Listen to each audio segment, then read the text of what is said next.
All right, can everyone hear me and see Yep. my screen?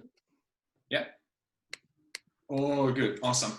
So, yeah, thanks very much. I'm going to be working on the space age exorcism here with you. And just a disclaimer, it is a lot easier than tournament, like way easier. So this is an actual easy exercise, and you'll see why I'm saying that. Before I start talking, I wanted to quickly introduce myself because I don't think a lot of people know me. So my name is Bence, and in case you're wondering how to pronounce this weird name, the key is that the last E is not silent. I'm a junior developer based in Melbourne. You can find me on LinkedIn if you'd like to connect. And since it's Christmas, I made a meme just for this meetup. It's a bit of a self-promotion, but in case if you know of anyone who's looking for a junior developer, let me know. I'd love to have a chat to them. So in terms of the space age exercise, what we had to do is scan someone's age on different planets. And the thing is that the exercise always gives us someone's age in seconds, and we have to convert that to age in years. And we have to tell that, yeah, this person would be X years old on Mercury, Venus, Earth, and Mars, and so on. And the thing that makes this exercise a little bit more tricky is that the orbital periods of all of these planets are different. So we know that Earth is 365.25 days, that equates to 1 Earth year, and all of the other planets in the solar system are sort of relative to this. So Mercury is 0.2 Earth years, Venus is 0.6. So this is the reason why someone will be X years old on Earth, but will be a different age on another planet. So how do we solve this exercise? I was thinking about it, and it was just like, okay, this is kind of easy because all of the orbital periods are relative to Earth. So all we need to do is count someone's age in years on Earth, and then we divide that by the orbital period, and that's it. So let's get to it. So how do we count someone's age on Earth? If the exercise gives us the age in seconds, we have to convert that to years. And this is pretty much the equation that we have to do. So the 1 billion in the beginning is just an example, assuming that someone's a billion seconds old. If we divide that by 60, we get the minutes. If we divide it by 60, we get the hours, 24 to get the days, and 365 to get the years. If we simplify that number in the middle, we get 31,557,600. And in case of Earth, the orbital period is 1. I know that putting the /1 there makes no sense. It's very redundant, but it's only there for demonstrational purposes. You'll see in 1 second what I mean. So if we crunch the numbers, we get that if you are 1 billion seconds old, you are 31.69 years old on Earth. Just take another planet as an example. The equation will be exactly the same, but the orbital period, for example, in case of Mercury, it's 0.24. So the same person would be 131 years old on Mercury. So that's pretty much the exercise. And what we see from these two examples is that we'll be using this 31 million number in every single equation. So we know that when we are writing the code, we can put this in a constant because we'll be using it throughout the code base. Before we write the code, let's just look at the tests. So we had 8 tests for this exercise. 1 test for each planet in the solar system. And if you look at it, they all have the same structure. So they passed in the number of seconds that we had to calculate. And then they called on a method relating to the planet's name. So the exercise wants us to have 8 methods on Earth, on Mercury, on Venus, and so on. So now that we know what we have to do, let's get to writing some code. So we set up the class space age. We start with the initialize method because we have to capture those seconds in an instance variable. But it's really important that we capture that in a float, not in an integer, because we'll be dividing big numbers with each other.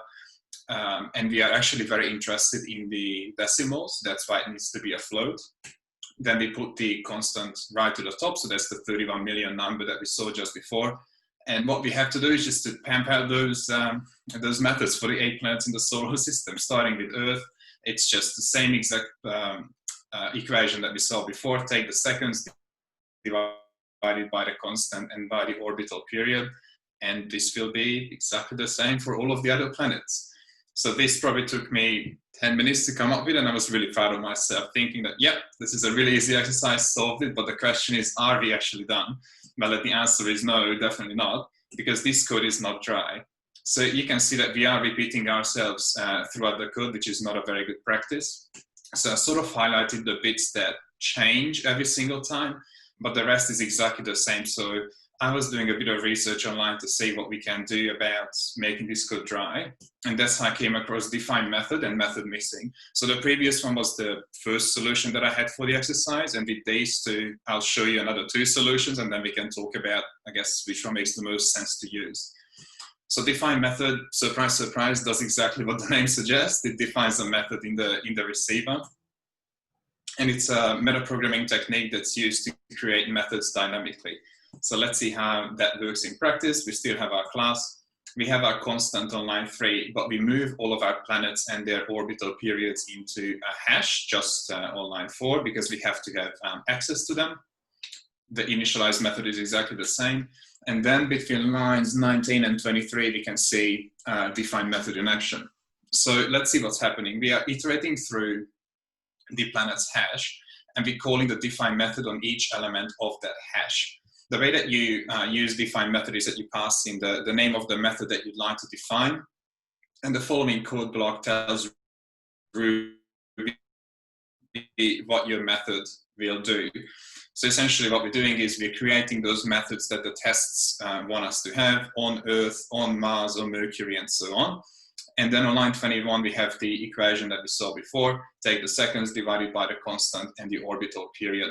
So I thought this is awesome because this is what 24 lines of code, and the other one was 40 something. So this was definitely a very good solution in my opinion. So this is number 2. And the third one is method missing.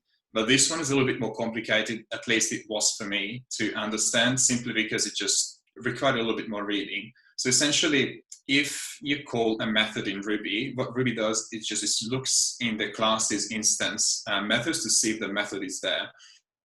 If it's not there, then Ruby keeps looking and goes up in the ancestry chain and see if the method is there. If it realizes that, well, this method is nowhere to be found, then it just calls method missing, which is an instance method of kernel that every object inherits.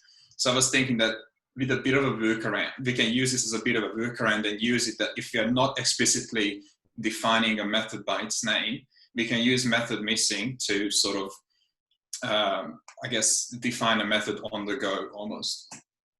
So let's see how this works. Very similar to the previous solution. So between line 1 and 17, nothing changes. And then we have method missing between 19 and 23. So this actually could have been done in one single line, but I decided to move it to 2 lines for easier readability. So let's see what's happening. Method missing is called on line 19 with the name of the method. And just as a reminder, the tests are always calling on underscore Earth, on underscore Mercury, but in the hash, we only have the names of the planet. We don't have the on underscore before that. So in order to be able to use our equation, we had to get rid of that on underscore, and that's what we're doing on line 20. So we take the method name, which is a symbol, convert it to a string, G sub the on underscore to nothing. So we just chop it off and then we convert it back to a symbol. And this way we can use it on line 22 in the equation because we're just sort of accessing the planet's hash. We're accessing the value to the corresponding planet.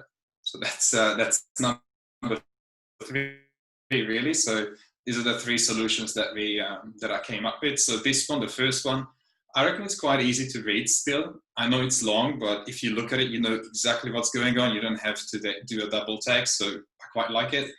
And out of these other 2, I personally prefer method missing simply because you look at it and you know exactly what's going on. Yep, we're defining a method because the class doesn't have any instance methods. But whereas the other one, what's method missing? What is it doing there? So I would personally look at it and I would have to ask someone else or read the documentation just to understand how we're using method missing. So yeah, these are the 3 solutions that I had for the exercise, and let me know if you have any questions or thoughts or feedback, and thanks very much. That was really cool. I've never heard of define method before.